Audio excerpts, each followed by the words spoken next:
जो काम यहाँ बैठकर आप लोग कर रहे हैं, यह इतना बड़ा काम है, यह काम सब कोई नहीं कर सकता।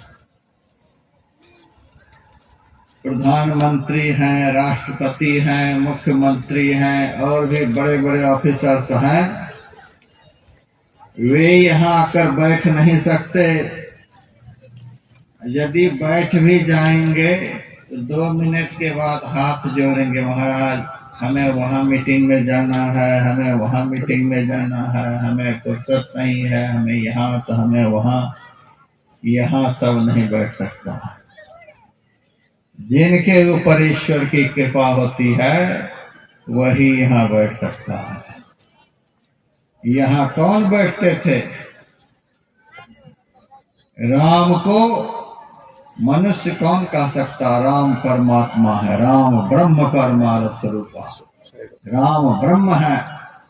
भगवान कृष्ण के लिए भागवत में है, कृष्णस्य भगवान स्वयं, कृष्ण भगवान है, शिव भगवान है, भगवान राम, भगवान कृष्ण, भगवान शिव और भी देवी देवता हम लोगों को वे दिखलाई नहीं दे रहे हैं, लेकिन जहाँ संत का पदार्पण होता है वहाँ सूक्ष्म रूप से सभी देवी देवता विराजमान होते हैं।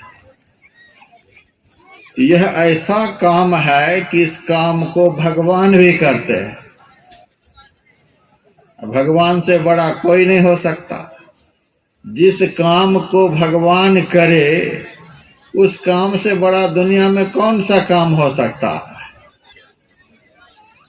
और सबसे बड़ा जो काम करेगा तो उसको फल कैसा मिलेगा? उसको फल भी सबसे बड़ा मिलेगा। सब्जी बेचने वाले कभी भी अरबपति खरबपति नहीं हो सकते। सारे दिन सब्जी बेचते रहेंगे लेकिन 1,00,000 2,00,000 रुपए हाथ नहीं लगेंगे। यह एक साधारण काम है, लेकिन जो हीरा बेचेगा, जो सोना बेचेगा, थोड़ा भी बेचेगा तो एक दिन में लाखों रुपए कमाएगा। जो बड़ा काम करेगा उनको बड़ा लाभ भी होगा। संतों का संग करना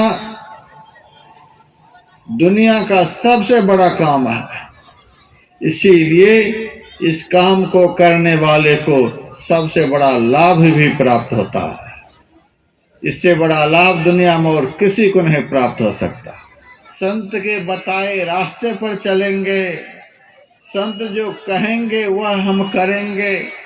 इस उद्देश्य से आप लोग यहाँ आए, पवित्र उद्देश्य को लेकर यहाँ आए, पवित्र भावना को मन में लेकर आए, तो आप लोगों के साथ यहाँ सतयुग आ गया। नहीं तो इतने आदमी जहाँ इकट्ठे होते हैं तो वातावरण अशांत हो जाता है। अभी थोड़ी देर के बाद यहाँ भोजन प्रसाद भी बटेगा, भंडारे का भी कार्यक्रम होगा। वहाँ देखिए कितना शोरगुल होगा। क्यों शोरगुल होगा? वहाँ सत्संग नहीं होगा, वहाँ पेट की पूजा होगी। जहाँ पेट की पूजा होती है वहाँ शांति नहीं रहती है। जहाँ सांसारिक बातें होती हैं, जहाँ सांसारिक काम होते हैं, वहाँ पर शांति नहीं होती है।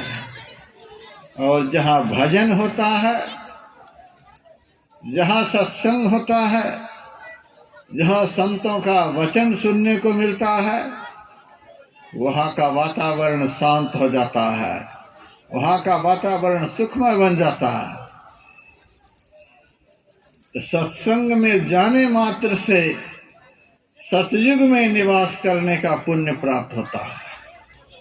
बड़े बड़े धनवान लोग, बड़े बड़े पढ़े लिखे लोग, बड़े बड़े बलवान लोग बड़े बड़े लीडर लोग संत की शरण में जाते हैं।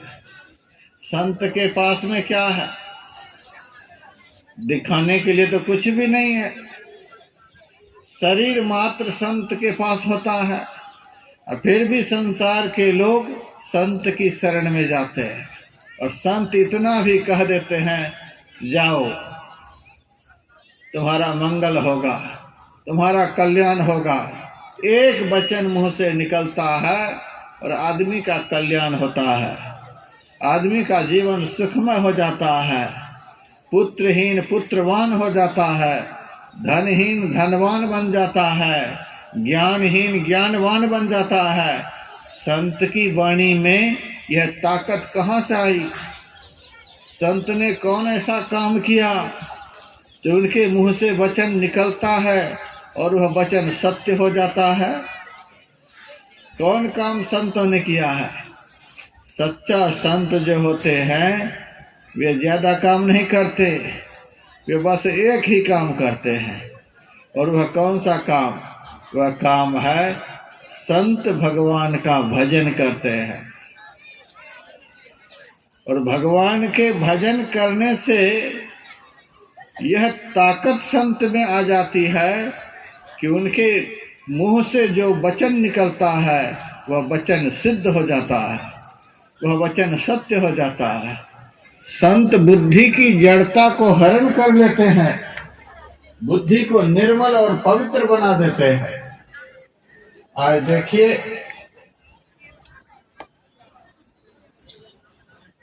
महर्षि मेही पब्लिक स्कूल में विद्या की पढ़ाई होती है, लेकिन इस पढ़ाई के साथ साथ थोड़ी देर के लिए संतों का समागम भी कराया गया। यह भी एक पढ़ाई ही है। यहाँ भी समाज को विद्या ही दिया जा रहा है, लेकिन यहाँ कौन सी विद्या दी जा रही है? इस विद्या का नाम है अध्यात्म विद्या। और स्कूल कॉलेज में जो विद्या मिलती है उसको कहते हैं भौतिक विद्या। भौतिक विद्या से इस संसार में जब तक लोग रहेंगे तब तक उनको सुख मिलेगा, तब तक उसको आनंद मिलेगा, तब तक उनको धन मिलेगा। लेकिन जिस दिन इस संसार से चले जाएंगे उस दिन कहाँ जाएंगे? उस लंबा सफर में क्या मिलेगा? शरीर यहीं रह गया, परिवार यहीं रह गया, घर यहीं रह गया, शरीर छोड़कर चले गए। कहाँ चले गए? कुछ पता है किसी को? सत्संग में जाने से यही पता चल जाता है, यहाँ से जाने के बाद हम कहाँ जाएंगे, यहाँ से जाने के बाद हम कहाँ रहेंगे, यहाँ से जाने के बाद हमको क्या सब मिलेगा। सारा पता सत्संग में साधु संत की कृपा से समाज को मिल जाता है। अभी आप लोग यहाँ बैठे हुए हैं, कोई पाप तो नहीं कर रहे हैं। यहाँ बैठ करके सब आदमी धर्म ही तो कर रहे हैं, पुण्य ही तो कर रहे हैं। पाप नहीं करना इसी को पुण्य कहते हैं। अभी आप लोगों से कोई पाप नहीं हो रहा है, इसीलिए आप सबके सब पुण्यात्मा हैं और आप सबके लिए भगवान का यह आशीर्वाद है। लेकिन आप लोग जो यहाँ थोड़ी देर बैठकर सत्संग किए, इस सत्संग के करने से जो आपको धर्म हुआ, आपसे पुण्य हुआ, इस पुण्य का फल क्या मिलेगा? भगवान कहते हैं महाभय से बच जाएंगे। महाभय क्या है? मनुष्य शरीर के अलावे और किसी शरीर में चला जाना। मरने के बाद कोई गधा बनना चाहते हैं, बैल बनना चाहते हैं, सुअर बनना चाहते हैं, कुत्ता बिल्ली बनना चाहते हैं? कोई भी नहीं बनना चाहते हैं। पाप करने वाले भी यह नहीं चाहते होंगे कि मरने के बाद मैं बैल बन जाऊं, लेकिन बैल बने बिना रहेंगे नहीं। पाप कर्म मनुष्य को वर्तमान में भी दुख देता है और भविष्य में भी दुख देता है।